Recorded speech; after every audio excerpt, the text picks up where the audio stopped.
અંકલેશ્વર સ્થિત ઉદ્યોગકારોએ ગુજરાત પ્રદૂષણ નિયંત્રણ બોર્ડની કાર્યપદ્ધતિ સામે ભારે રોષ વ્યક્ત કરતા રાજ્યના પાટનગર ગાંધીનગરમાં અનિશ્ચિત મુદ્દતના ઉપવાસ પર ઉતરવાની ગંભીર ચેતવણી આપી છે. અંકલેશ્વર વેસ્ટ મેનેજમેન્ટ એસોસિએશનના પ્રતિનિધિ રમેશભાઈ દેવજીભાઈ ગાબાણીએ આ મામલે મામલતદારને વિધિવત અરજી સુપ્રત કરી આગામી તારીખ 23મી માર્ચથી ઉપવાસ આંદોલન માટે પરવાનગી માંગી છે. એસોસિએશનનો મુખ્ય આક્ષેપ છે કે આધુનિક ટેકનોલોજીથી સજ્જ નવા સીઈટીપી પ્રોજેક્ટ માટે જરૂરી સીસીએ મંજૂરી મેળવવા છેલ્લા 1 વર્ષથી સતત રજૂઆતો કરવા છતાં જીપીસીબી દ્વારા વહીવટી પ્રક્રિયામાં અસહ્ય વિલંબ કરવામાં આવી રહ્યો છે. ઉદ્યોગકારોના મતે આ વિલંબના કારણે કરોડો રૂપિયાના ખર્ચે ઊભો કરાયેલ પ્રોજેક્ટ ધૂળ ખાઈ રહ્યો છે, જેને સીધી અસર પર્યાવરણીય અનુપાલન અને ઔદ્યોગિક વ્યવસ્થાઓ પર પડી રહી છે. આ ગંભીર પરિસ્થિતિને ધ્યાને રાખીને રમેશભાઈ ગાબાણીએ સ્પષ્ટ કર્યું છે કે જો પ્રશાસન દ્વારા તાત્કાલિક કોઈ સકારાત્મક નિર્ણય લેવામાં નહીં આવે તો તેઓ અને તેમના સાથી સહભાગીઓ 23 માર્ચ 2026ના રોજ સવારે 10 વાગ્યાથી ગાંધીનગરની સેક્ટર 10A સ્થિત જીપીસીબી હેડ ઓફિસ પર્યાવરણ ભવનના મુખ્ય દરવાજા પાસે અનિશ્ચિત ઉપવાસ પર બેસશે. અરજીમાં એ વાતની પણ ખાતરી આપવામાં આવી છે કે આ આંદોલન સંપૂર્ણપણે અહિંસક રહેશે અને તેનાથી ટ્રાફિક કે જાહેર જનતાની સુખાકારીમાં કોઈ અવરોધ ઊભો નહીં થાય. ઉદ્યોગકારોએ પોલીસના તમામ નિર્દેશોનું પાલન કરવાની અને સ્વચ્છતા જાળવવાની પણ તૈયારી દર્શાવી છે. હવે જોવાનું એ રહેશે કે ઉદ્યોગકારોની આ ચીમકી બાદ જીપીસીબી હરકતમાં આવે છે કે પછી એશિયાની સૌથી મોટી ઔદ્યોગિક વસાહતના પ્રતિનિધિઓ ન્યાય માટે ગાંધી ચિંધ્યા માર્ગે આંદોલન કરવાની નોબત આવે છે.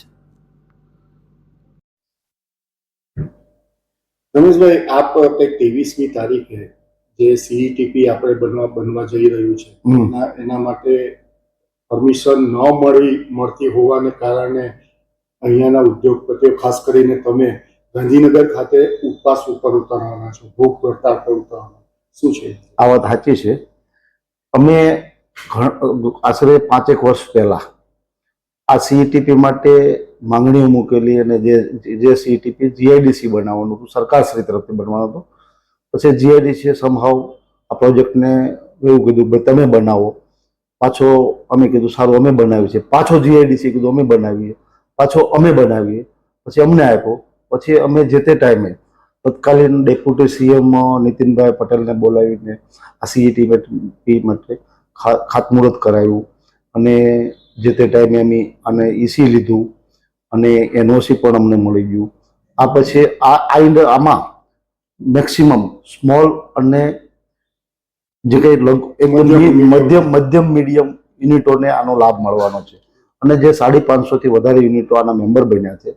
અને આ સીઈટીપી અમે નહીં નફો નહીં નુકસાનના ધોરણે ચાલુ કર્યો છે, જેથી કરીને ઇન્વાયરમેન્ટ કોઈ બિઝનેસ ન બને. જ્યારે આજના સમયમાં બીજા સીઈટીપી જે ચાલી રહ્યા છે, કોમન સીઈટીપી, એ લોકો પ્રોફિટ મેકિંગ કંપનીઓ છે અને જેનાથી ઉદ્યોગોને સર્વાઈવ થવું પરવડે નહીં.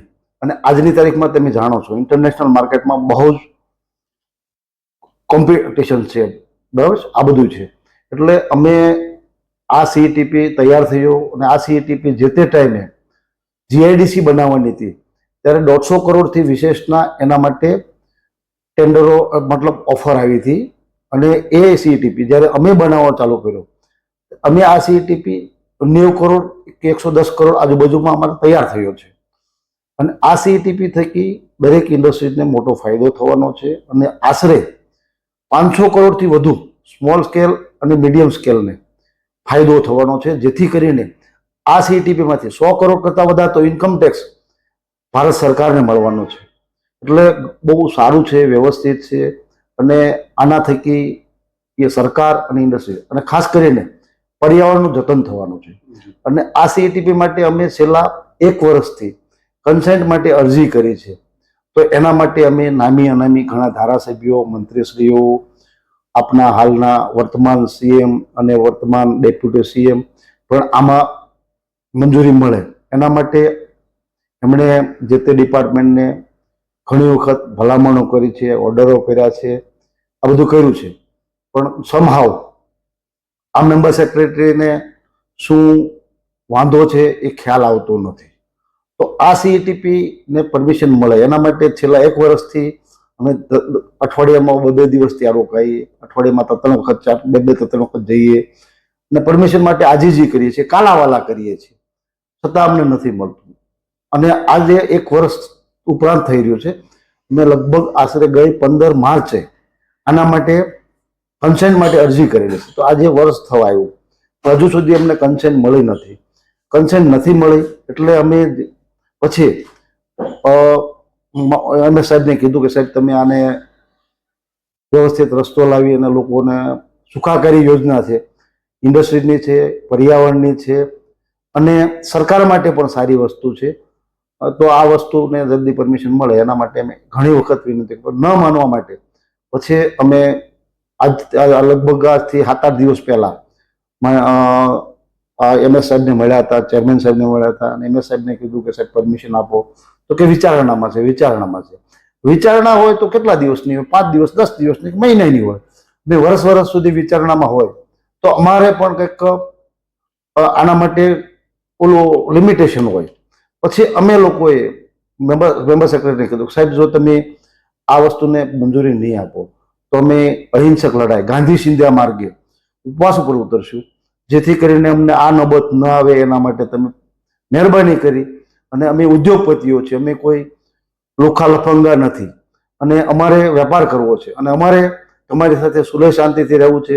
અમને પણ ખબર છે કે અમે ઇન્ડસ્ટ્રી ધરાવીએ છીએ અને અમારી પણ નાની મોટી ભૂલ હોઈ શકે. અમે નથી કહેતા કે અમે નાની મોટી ભૂલ ન થાય. અને જે માણસ કામ કરે કે કોઈ પણ વર્ક કરે એના માટે ભૂલને પાત્ર હોય જ. એટલે આ માટે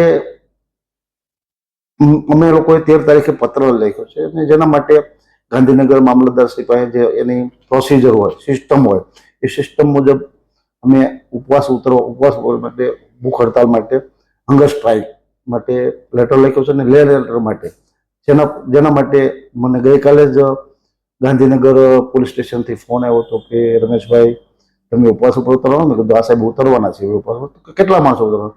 મેં કીધું હું અને અમારા સહયોગીઓ તથા જે મેમ્બર ઇન્ડસ્ટ્રીમાંથી જેમને આવવું હોય એ પણ આવે. તો આશરે કેટલા માણસો આવશે એની હું તમને કહી નથી શકતો, પણ ઉપવાસ ઉપર ઉતરવાના છે.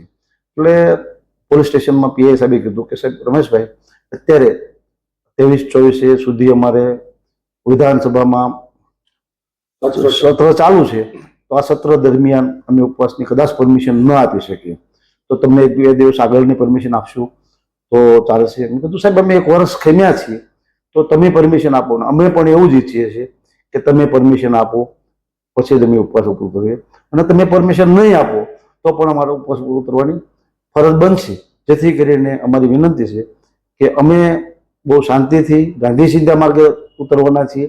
તો આમાં અમને સાથ અને સહયોગ મળે એવી અપેક્ષા છે અને અમે ઉપવાસ ઉપર ઉતરી રહ્યા છીએ. એ પાકું છે જો પરમિશન નહીં મળે તો.